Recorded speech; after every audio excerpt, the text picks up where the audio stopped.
Assalamualaikum warahmatullahi wabarakatuh. Saya Salsabila Ahsanul Latifah dari semester 2 kelas A akan mereview pertemuan keempat mata kuliah hukum pidana pada tanggal 15 Februari 2021 dengan dosen pengampu Ibu Profesor Dr. Hajah Heni Nuraini SHMH dan asisten dosen Bapak Dr. Muhammad Rendi Aridayanti SHMH. Bab 3. Pembaharuan hukum pidana di Indonesia. Sejarah berlakunya KUHP di Indonesia berasal dari WPS Belanda atau WPS NI. Sejak 17 Agustus 1945, melalui Undang-Undang Nomor 1 Tahun 1986, WPS NI diubah menjadi KUHP. Yang diubah yaitu bahasa dan istilahnya. Selanjutnya yaitu alasan diadakannya pembaharuan KUHP yaitu: yang pertama, secara politis, Indonesia masih dijajah oleh Belanda karena masih menggunakan KUHP warisan Belanda. Pada tahun 1963, Indonesia melakukan pembaharuan KUHP, tetapi perubahan tersebut belum terwujud. Pada tahun 2019, KUHP disahkan, tetapi mendapat kritikan, masukan, dan menentang, sehingga KUHP yang hampir selesai tersebut ditangguhkan pembaharuan parsial atau sebagian, tidak secara menyeluruh.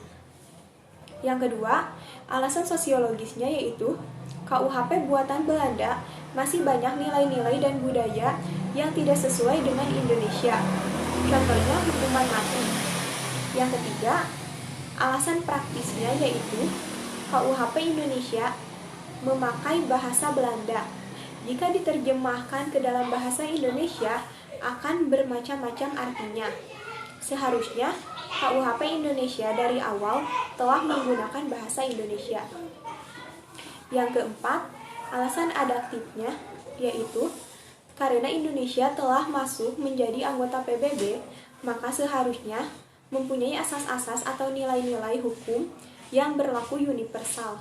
Sedangkan di KUHP yang mengatur universal hanya asas legalitas.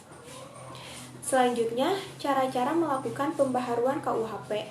Yang pertama, kriminalisasi, yaitu suatu proses pembaharuan di mana suatu perbuatan yang tadinya bukan merupakan perbuatan yang dapat dipidana, tetapi karena perkembangan masyarakat menjadi perbuatan yang dapat dipidana atau penciptaan delik baru.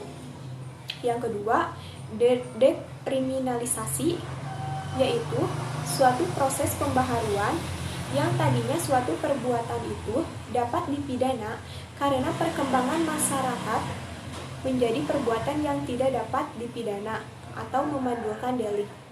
Yang ketiga, rekriminalisasi, yaitu suatu perbuatan yang tadinya dapat dipidana karena perkembangan masyarakat menjadi tidak dipidana, kemudian karena perkembangan masyarakat pula, maka perbuatan tersebut menjadi dapat dipidana kembali atau diberlakukan, dimandulkan, lalu diberlakukan kembali. Yang keempat, depenalisasi, yaitu suatu proses yang tadinya perbuatan itu dapat dipidana, kemudian ancaman pidananya hilang dan masih dimungkinkan untuk diganti oleh sanksi lainnya.